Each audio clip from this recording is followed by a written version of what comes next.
Once we dropped them to the Usos, like we were.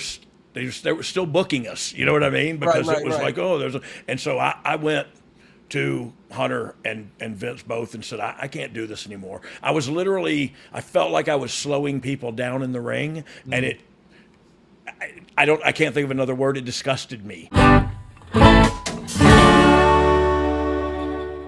What's going on, everybody? This is Dr. Chris Featherstone here for yet another episode of Where's the Pellet Guns? Pew, pew, pew, pew, pew. The Wrestling Outlaws, ladies and gentlemen. Well, you pop me every time like a child. I'm like, you didn't. I know. Look, I am a child, so you should respond in kind.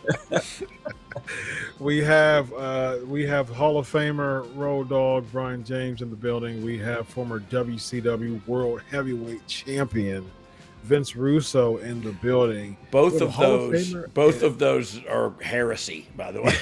Oh yeah, can I hijack the show for a second? Absolutely. Just be sure to stay in the center of the screen. I will. Yeah.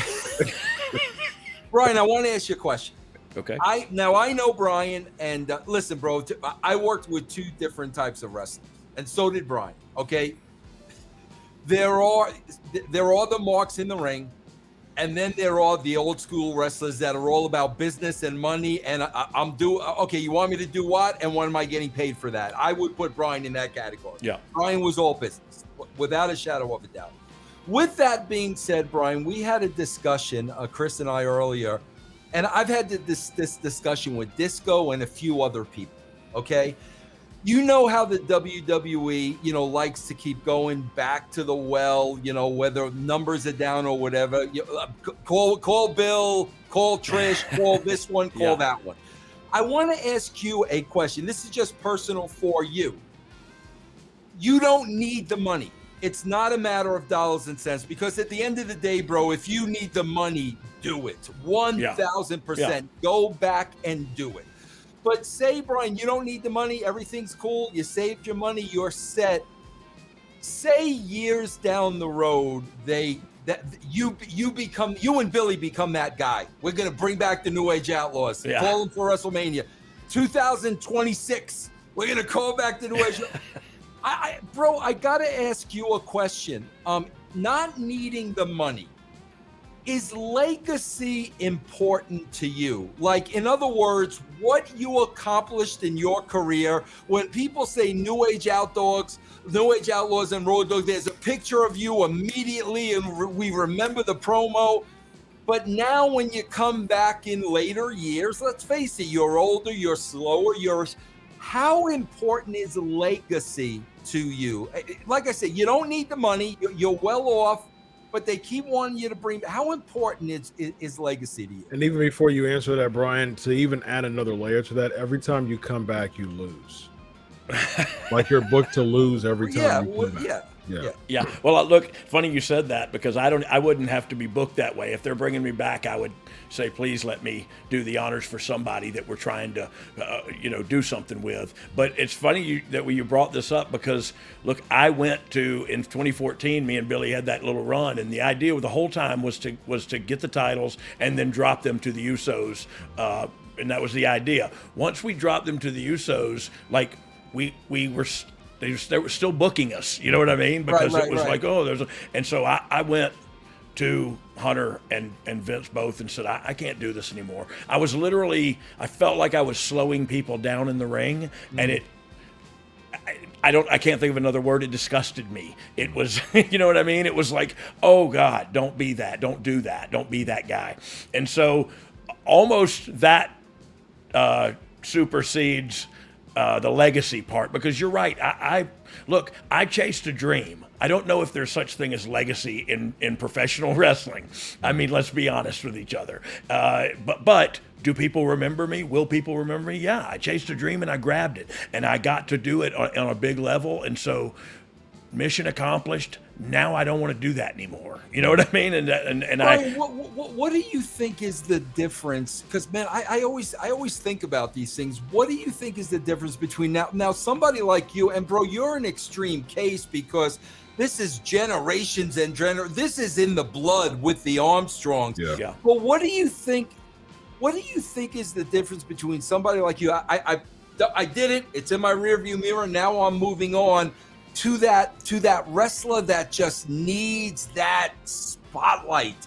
What is the difference? I don't know. Look, it's like that addiction. Godspeed to Scott Hall, God rest his soul. But I remember him on that ESPN thing saying, "What do you do when the cheering stops?" And that was so deep to me. You know what I mean? Yeah. Because, but I think the answer is life goes on. The show must go on, and this time the show is my life. You know what I mean? And so, right. so I gotta get over it. And I don't know if it's ego. And I love going back out there and getting a pop, but it's not that important to me. I'd rather not. You know what I mean? Look, I don't know what the difference is. I don't know, man. I don't want to call those people a mark, because some of them may have a business strategy and go, no, I'm going to go back. I'm going to make this. I'm going to do that. And you know what I mean? And maybe all planned out and good to go. Was your dad the same way, bro? Did your dad pretty much have the same mindset that you have right now? Well, look, he was still wrestling when he turned 80 years old. He had because he could. Yeah. He was. Old Bullet can still do some collar and elbows. He can still walk up and he can still chop the crap out of you. But it looked like an 80-year-old man in the ring. You know what I mean? You can't get around that. And I couldn't fathom seeing myself like that, like standing outside myself and going, and because look, it is different. Like Billy Gunn's still doing it, but he looks like he should still be doing it. Yes, that's a different case. He's a freak. Yeah. Got it. All right, go ahead, Chris. Back to you. No, that was good. That was a good way to open up the show. Good point. And it's interesting because Vince and I was talking, and I was talking about The Rock. The Rock does, He does the whole thing, and I was talking about just the psychology behind it from a doctor standpoint, the dopamine and things like that. And I can get it, but the thing is, there's a difference between a promo and coming out for a segment and things like that. Like when you came back for DX segments and things like that, I get it. It was just a high in the moment, but it's different than just, hey, guess what? We're going to put you in your tights again, and then you're going to just go ahead and put this person over, and then 6 months later, oh yeah, we got someone else we want you to put over, and then 2 months later, oh yeah, we want you to put over. At what point is it this putting over is no longer putting over? I guess that's my question to you. Yeah. Well, it depends on who the guy is. Is the guy, and I don't know who you're talking about, but if the guy has been a dominant guy and in the past, like it's okay, well he might do it this time. You know what I mean? I don't know. I don't understand the psyche because I don't think that way, Bro, I got to tell you this great story, Brian, because I saw one of your interviews this past week with that gentleman from the UK. Oh, yeah. And you were telling the story about Terry Funk in the box, and you're hearing the chainsaw, and then you said, I don't know why it just couldn't be Terry Funk. Can I tell you why he couldn't have been Terry Funk? Yes, please. Can I explain it to you? Because you'll get the biggest kick out of it in the world. Okay? Yes. 2 things were happening at the time. It was me, Vince, and Cornette on Creative. And 2 things were happening at the time, Brian. First of all, Cornette is pushing Terry Funk down Vince's throat. Every 5 minutes, Terry Funk. At the same time, Jim Cornette makes the statement to Vince, hell, put him in a box. Keep him down ringside for he's talking about anybody in general. Anytime anybody's in a box, they're instantly over. So he wanted to put somebody in a box ringside, keep the box there for like 4 weeks, and when the guy comes out, he's going to instantly be over because everybody in a box is instantly over. Yeah. Well, guess what? Vince married the 2, bro. So guess who came out of the box? I knew.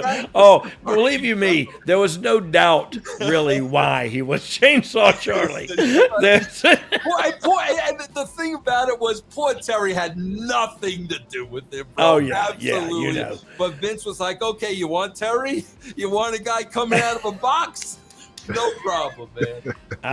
And look, that's what I love about Vince is like he would do something like that just because he can. Yes. And while you go like, oh, well, that's, whatever, like, no, he can do that. And that's how he lives his life. I think it's great. Yeah, so. That's Vince McMahon for you. Well, ladies and gentlemen, 2 people who I think are more over than Vince McMahon. Oh, my God. You talking about me? I am. And Vince? I am. Ooh, I don't know about that. He's got like millions of followers on Twitter. What does that mean? What is that? It literally nothing. I just said it. It means literally Twitter is not real. Yeah, it's nothing.